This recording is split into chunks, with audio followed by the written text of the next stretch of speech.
तो आइए आपको बताते हैं मुगल बादशाह अकबर के बसाए शहर फतेहपुर सीकरी के ऐतिहासिक स्थलों, इमारतों और इनसे जुड़ा रोचक इतिहास और वर्तमान स्थिति। ट्रैवलर अवी ब्लॉग में आपका एक बार पुनः स्वागत है। उम्मीद है आप सकुशल होंगे। तो आइए देखते और जानते हैं मुगल बादशाह अकबर के फतेहपुर सीकरी फोर्ट को। लाल बलुआ पत्थर से निर्मित फतेहपुर सीकरी मुगल साम्राज्य के इतिहास और विरासत की खूबसूरत गाथा है। यह भारत में मुगल वास्तुकला के बेहतरीन उदाहरणों में से एक है। फतेहपुर सीकरी परित्यक्त होने और वीरान खंडहर में बदलने से पहले कुछ वर्षों तक मुगल साम्राज्य राजधानी था। उस समय ये शहर काफी शाही हुआ करता था। यह यहाँ के मुगल साम्राज्य में अकबर के राज्य में 1570 से 1585 तक मुगल साम्राज्य की राजधानी रही, फिर इसे खाली कर दिया गया। लेकिन आज भी ये शहर मुगल साम्राज्य के आदर्शों और विरासत को समेटे हुए है। मुगल बादशाह बाबर ने राणा सांगा को सीकरी नामक स्थान पर हराया था। फिर अकबर ने इसे मुख्यालय बनाने हेतु यहाँ किला बनवाया, परंतु पानी की कमी के कारण राजधानी को आगरा के किले में पुनः स्थानांतरित करना पड़ा। अकबर एक सफल राजा होने के साथ साथ कला प्रेमी भी था। इस शहर का निर्माण अकबर ने स्वयं अपनी निगरानी में करवाया था। अकबर में संतान था। संतान प्राप्ति के सभी उपाय असफल होने पर उसने सूफी संत शेख सलीम चिश्ती से प्रार्थना की।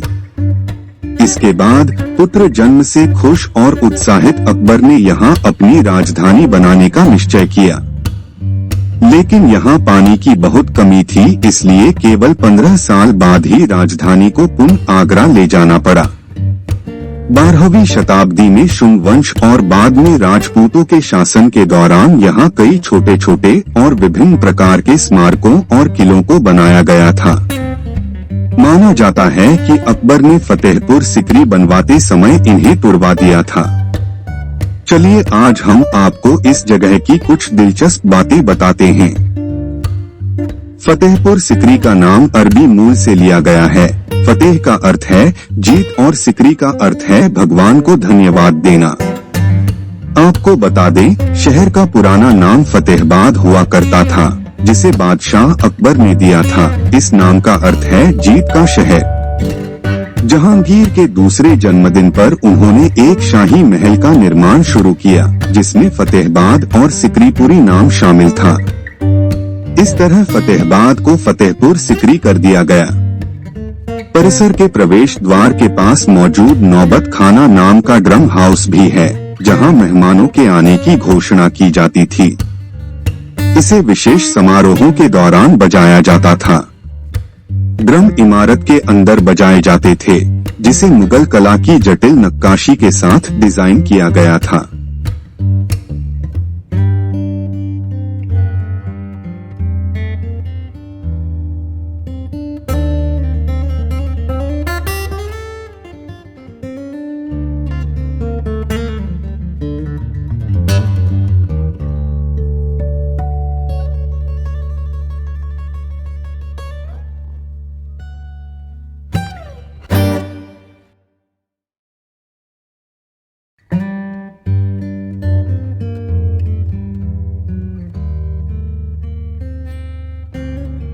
आइए अब देखते हैं जोधाबाई पैलेस को, जो सम्राट का हरम भी माना जाता था, जहां शाही हरम की अन्य महिलाएं रहती थीं।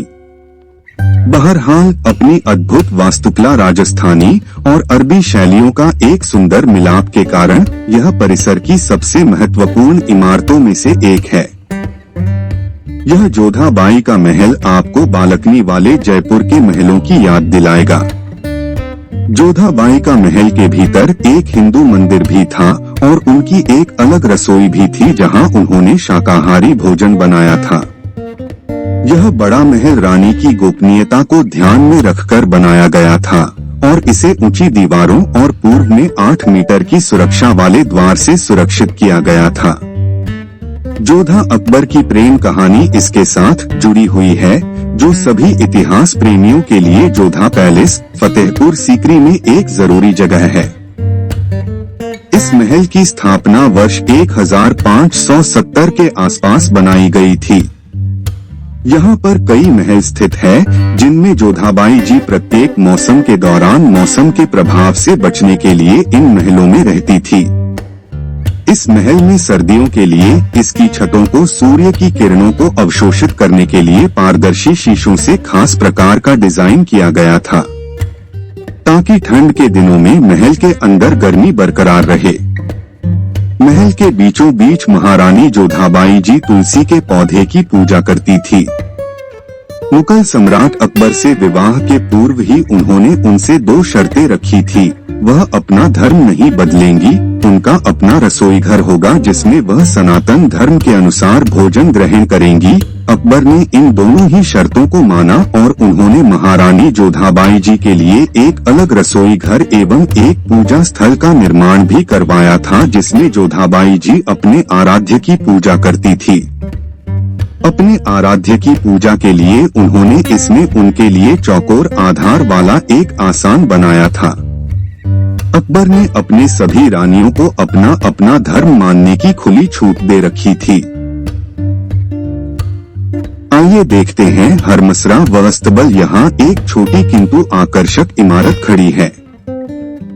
2 शिलालेख जो दर्शा रहे हैं कि यह मुगलकालीन हाथी, घोड़ों और ऊंटों के रहने की जगह है। तीनों किनारों पर उनके बांधने और भोजन करने की व्यवस्था थी। अंदर एक बड़ा हॉल जैसा स्थान है, जो शायद बारिश और खराब मौसम से जानवरों को बचाने के लिए प्रयोग किया जाता होगा या पशुओं की देखभाल में लगे कर्मियों एवं दसियों के रहने के लिए रहा होगा। बीरबल का महल हरमसरा का ही एक हिस्सा था। बताया जाता है कि अकबर की अन्य 2 बेगम रुकैया बेगम और सलीमा सुल्ताना बेगम यहाँ निवास करती थीं।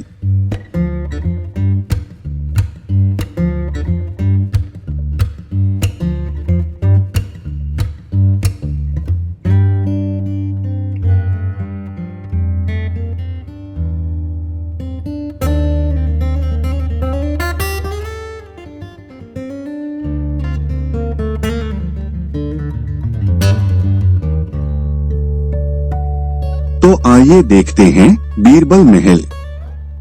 बीरबल महल का निर्माण 1571 के आसपास अकबर के हिंदू प्रधानमंत्री राजा बीरबल के आधिकारिक निवास के रूप में किया गया था। यह स्थान अकबर के शाही हरम का हिस्सा था और उसकी वरिष्ठ रानियों रुकैया बेगम और सलीमा बेगम का घर था। यह महल मुगल वास्तुकला का एक सच्चा प्रतिनिधित्व है, जैसा कि जटिल नक्काशी, असली झरोखों और ऊंचे फूलों के पैटर्न से पता चलता है।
तो आइए देखते हैं बीबी मरियम की कोठी।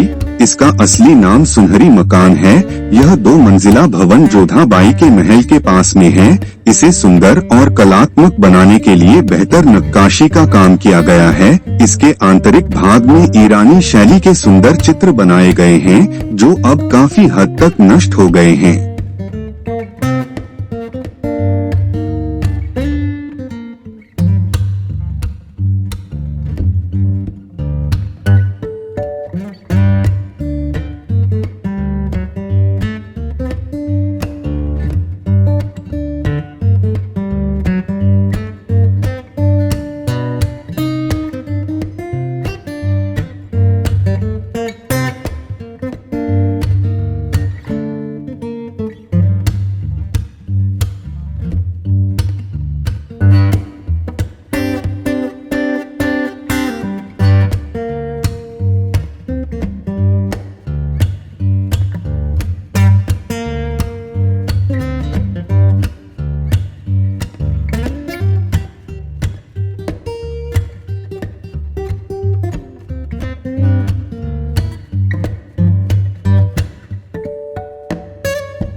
आइए अब देखते हैं दीवाने खास या हॉल ऑफ प्राइवेट ऑडियंस। दीवाने आम के दाईं और कोने की खोखे वाली 2 मंजिला इमारत है।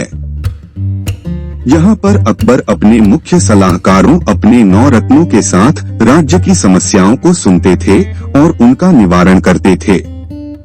जोधा अकबर पिक्चर में भी इस जगह को दिखाया गया है।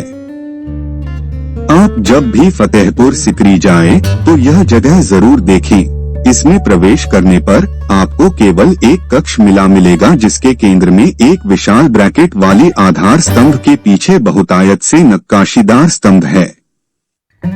4 संकीर्ण मार्ग हैं, जो केंद्र से प्रोजेक्ट करते हैं और कक्ष के प्रत्येक कोने से गुजरते हैं। ऐसा कहा जाता है कि अकबर का सिंहासन केंद्र में और कोनों को 4 मंत्रियों को दे दिया गया होगा।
तो आइए देखते हैं राजकोष की इमारत। आपको महल परिसर में एक राजकोष की इमारत भी मिलेगी, जिसका उपयोग आंतरिक राज्यों के खजाने के लिए किया जाता था। यह हीरे, सोने और अन्य दुर्लभ पत्थरों से भरा हुआ था, जिसे अकबर ने विभिन्न स्थानों से जीता था। खजाना महल के प्रवेश परिसर में मुख्य खजांची का कार्यालय था। इसी महल में अकबर अपनी रानियों के साथ भूल भुलैया खेल भी खेलते थे।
तो आइए देखते हैं राजकोष की इमारत। आपको महल परिसर में एक राजकोष की इमारत भी मिलेगी, जिसका उपयोग आंतरिक राज्यों के खजाने के लिए किया जाता था। यह हीरे, सोने और अन्य दुर्लभ पत्थरों से भरा हुआ था, जिसे अकबर ने विभिन्न स्थानों से जीता था। खजाना महल के प्रवेश परिसर में मुख्य खजांची का कार्यालय था। इसी महल में अकबर अपनी रानियों के साथ भूल भुलैया खेल भी खेलते थे।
आइए अब देखते हैं पंचमहल। पंचमहल फतेहपुर सीकरी में सबसे प्रसिद्ध आकर्षणों में से एक है, जो मुगल वास्तुकला की जटिल सुंदरता को प्रदर्शित करता है। बादशाह अकबर ने इस 5 मंजिला स्मारक का निर्माण शाही परिवार की महिलाओं के लिए ग्रीष्मकालीन रिट्रीट के रूप में किया था। पंचमहल, जिसे पवन मीनार भी कहा जाता है, लाल बलुआ पत्थर से बना है।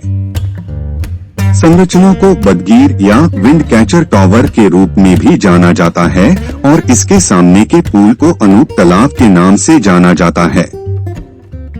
इस संरचना का मुख्य उद्देश्य मनोरंजन के लिए जाना जाता है और इसे अक्सर विभिन्न नाट्य, संगीत और नृत्य प्रदर्शन के लिए उपयोग किया जाता था। पंचमहल 5 मंजिलों से बना है, जो एक पिरामिड संरचना में निर्मित हैं और कुल 176 स्तंभों द्वारा समर्थित हैं। मूल रूप से स्तंभों को पत्थर की नक्काशीदार जालियों द्वारा अलग किया गया था और सबसे अधिक संभावना पास के जनाना बाड़े की महिलाओं के लिए थी। स्तंभ फारसी, हिंदू और जैन तत्वों की नक्काशी प्रदर्शित करते हैं, जो देखने लायक हैं।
ख्वाबगाह वही स्थान है जहां मुगल बादशाह अकबर रहा करता था। निचले हिस्से में कमरे थे और ऊपर एक खुला बरामदा जो हवादार था। इस स्थान को ख्वाबगाह कहा जाता था। नीचे शायद पुस्तकालय हुआ करता था जो भित्ति चित्रों, किताबों और फारसी छंदों से सुसज्जित था। ऊपर एक झरोखा भी था जहां से रोज अकबर अपनी जनता को दर्शन दिया करता था। जब बिजली नहीं थी तब प्राकृतिक संसाधनों से कैसे गर्मी और शीत के मौसम भी आरामगाह को अनुकूल रखा जाता था। यह हरम से भी जुड़ा हुआ है जहां से आम लोगों की नजरों से बचकर बेगमें और शाही महिलाएं यहां ऊपर आती थीं। इसके ठीक सामने एक तालाब है जिसके बारे में आगे बताऊंगा। तालाब जो चारों ओर से जलमग्न रहता है और ठीक बीच में स्थित है एक जंगलेदार चबूतरा है। चबूतरे पर पहुंचने के लिए चारों ओर से 4 रास्ते हैं। हम सभी महान संगीतकार तानसेन के बारे में पढ़ा और सुना है कि कैसे जब वो गाते थे तो बादल फट जाते थे और मसाले जल उठती थी।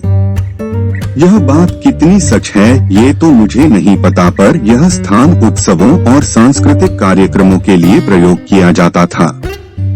तानसेन भी इसी जगह राग अलापते थे। पंचमहल के ऊपरी हिस्से पर बैठकर मुगल बादशाह अकबर और उनकी बेगमें इसका लुत्फ उठाया करते थे। हमने अकबर और तानसेन से जुड़ी कई किंवदंतियां पढ़ी और सुनी है। अब असल में इस जगह का अवलोकन करना एक सौभाग्य की बात है।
आइए देखते हैं तुर्की सुल्ताना का घर, जो फतेहपुर सीकरी किले के परिसर के अंदर अनूप तलाव के उत्तर पूर्व कोने में स्थित है। इसे अनूप तलाव मंडप भी कहा जाता है। लाल बलुआ पत्थर में निर्मित महल के बाहरी और आंतरिक भाग को नक्काशी के साथ खूबसूरती से सजाया गया है और इसके हर तरफ एक बालकनी है। ऐसा माना जाता है कि यह इमारत अकबर की 2 तुर्की रानियों सलीमा सुल्तान बेगम और रुकैया बेगम का घर था। यह संभवतः तालाब से जुड़ी तुर्की रानियों द्वारा एक आनंद मंडप के रूप में उपयोग किया जाता था। यह एक चौकोर इमारत है जो पुष्प और ज्यामितीय पैटर्न में उकेरी गई है। मुख्य कक्ष हरम परिसर की समृद्ध अलंकृत संरचनाओं में से एक है। संरचना में बड़े पैमाने पर नक्काशीदार पैनल, पायलट, कॉलम, फ्रिज और ब्रैकेट शामिल हैं। यह एक बरामदे के माध्यम से ख्वाबगाह परिसर के भूतल से जुड़ा हुआ है और इसके पश्चिम में एक बरामदा है। बरामदा और पोर्टिको दोनों में जाली के काम के साथ पत्थर की स्क्रीन है।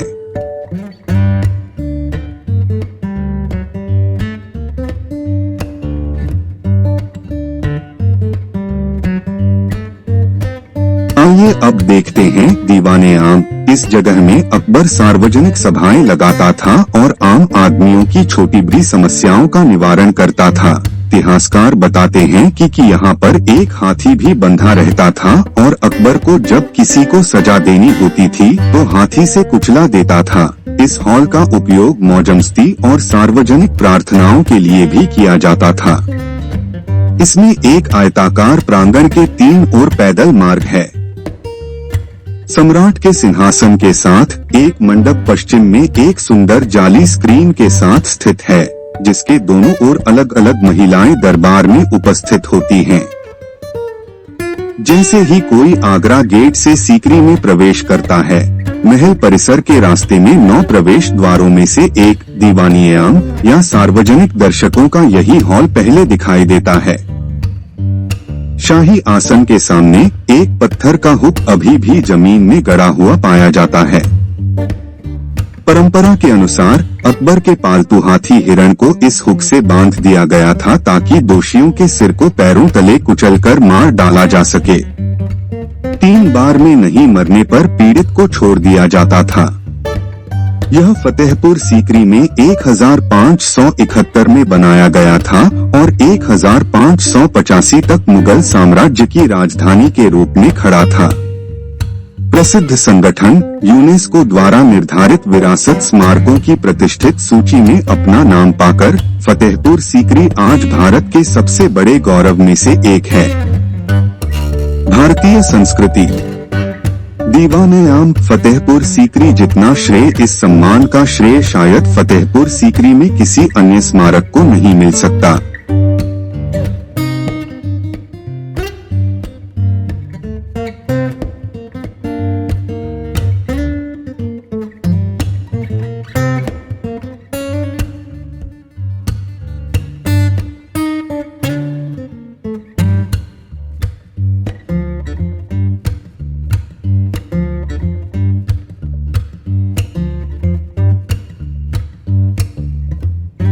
आइए अब देखते हैं बुलंद दरवाजा और जामा मस्जिद एवं शेख सलीम चिश्ती की मजार। फतेहपुर सीकरी में अकबर के समय के अनेक भवनों, प्रासादों तथा राजसभा के भव्य अवशेष आज भी हैं। यह यहाँ की सर्वोच्च इमारत बुलंद दरवाजा है, जिसकी ऊंचाई भूमि से 280 फुट है। 52 सीढ़ियों के पश्चात दर्शक दरवाजे के अंदर पहुँचता है। दरवाजे में पुराने जमाने के विशाल किवाड़ ज्यों के त्यों लगे हुए हैं। शेख सलीम की मान्यता के लिए अनेक यात्रियों द्वारा किवाड़ों पर लगवाई हुई घोड़े की नालें दिखाई देती हैं। बुलंद दरवाजे को 1602 में अकबर ने अपनी गुजरात विजय के स्मारक के रूप में बनवाया था। इसी दरवाजे से होकर शेख सलीम चिश्ती की दरगाह में प्रवेश करना होता है। बाईं ओर जामा मस्जिद है और सामने शेख का मजार या समाधि के पास उनके संबंधियों की कब्रें हैं। मस्जिद और मजार के समीप एक घने वृक्ष की छाया में एक छोटा संगमरमर का सरोवर है। मस्जिद में एक स्थान पर एक विचित्र प्रकार का पत्थर लगा है जिसको थपथपाने से नगाड़े की ध्वनि सी होती है। मस्जिद पर सुंदर नक्काशी है। शेख सलीम की समाधि संगमरमर की बनी है। इसके चतुर्दिक पत्थर के बहुत बारीक काम की सुंदर जाली लगी है जो अनेक आकार प्रकार की बड़ी ही मनमोहक दिखाई पड़ती है। यह जाली कुछ दूर से देखने पर जालीदार श्वेत रेशमी वस्त्र की भांति दिखाई देती है। समाधि के ऊपर मूल्यवान सीप, सींग तथा चंदन का अद्भुत शिल्प है जो 400 वर्ष प्राचीन होते हुए भी सर्वथा नया सा जान पड़ता है। श्वेत पत्थरों में खुदी विविध रंगों वाली फूल पत्तियां नक्काशी की कला के सर्वोत्कृष्ट उदाहरणों में से हैं। समाधि में एक चंदन का और एक सीप का कठरा है। इन्हें ढाका के सूबेदार और शेख सलीम के पौत्र नवाब इस्लाम खां ने बनवाया था। जहांगीर ने समाधि की शोभा बढ़ाने के लिए उसे श्वेत संगमरमर का बनवा दिया था, यद्यपि अकबर के समय में यह लाल पत्थर की थी। जहांगीर ने समाधि की दीवार पर चित्रकारी भी करवाई। समाधि के कटहरे का लगभग 1.5 गज खंभा विकृत हो जाने पर 1905 में लॉर्ड कर्जन ने 12 सहस्त्र रुपए की लागत से पुनः बनवाया था। समाधि के किवाड़ आबनूस के बने हैं। आइए अब देखते हैं जहां फतेहपुर सीकरी में शेख सलीम चिश्ती का मकबरा जो सफेद संगमरमर से बना है। यह ताजमहल की भांति ही सुंदर है। शेख सलीम चिश्ती ही थे जिन्होंने अकबर से कहा था कि उन्हें जल्द ही एक बेटा होगा। जब अकबर को पुत्र हुआ तो उसने उसका नाम सलीम रखा जो आगे चलकर जहांगीर कहलाया और सलीम चिश्ती को सम्मानित करने के लिए फतेहपुर सीकरी शहर की स्थापना की। सलीम चिश्ती के मरने के बाद अकबर ने जामा मस्जिद हॉल में एक मकबरा बनवाया। चिश्ती के मकबरे के दर्शन करने और मन्नतें मांगने के लिए लोगों की बहुत भीड़ होती है, क्योंकि लोगों का मानना है कि यहाँ मांगी गई मनोकामनाएं पूरी होती हैं। आपको मकबरे की दीवार पर गांठ बांधते समय 3 इच्छाएं मांगने की अनुमति है। प्रत्येक इच्छा की एक गांठ। मन्नत पूरी होने के बाद आपका वापस आकर गांठ खोलना जरूरी नहीं होता। ध्यान रखें, यदि आप मजार में चादर चढ़ाना चाहते हैं तो सीकरी जाने से पहले कृपया दरगाह के लिए चादर बाहर से खरीद लें। आपका गाइड आपको चादर खरीदने के लिए लुभा एवं लूट सकता है। साथ ही वे आपको पैसे देने के लिए प्रेरित करने की कोशिश करेंगे, बस उन्हें दृढ़ता से नहीं कहें।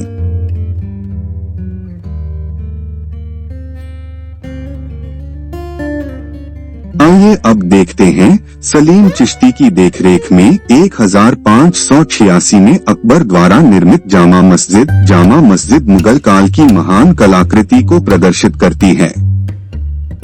मुगल बादशाह अकबर यहाँ 5 बार नमाज अदा किया करते थे। सैकड़ों साल बाद भी यह मस्जिद अद्भुत लगती है। जामा मस्जिद देश की सबसे बड़ी मस्जिदों में से एक है और इसे 1986 में यूनेस्को की विश्व धरोहर स्थल के रूप में चयनित किया गया था। इस स्थान का उपयोग स्थानीय लोग और सलीम चिश्ती परिवार श्रृंखला के लोग करते हैं। मस्जिद एक आयताकार संरचना है जिसमें एक बड़ा आंगन और उत्तर, दक्षिण और पूर्व से प्रवेश द्वार हैं। मस्जिद के आंतरिक भाग को पत्थर की नक्काशीदार मीरहब या वेदियों से सजाया गया है और यह मुगल वास्तुकला के सबसे मूल्यवान संग्रहों में से एक है, जो इस्लामी वास्तुकला के हिंदू शैली की वास्तुकला में संक्रमण का संकेत देता है।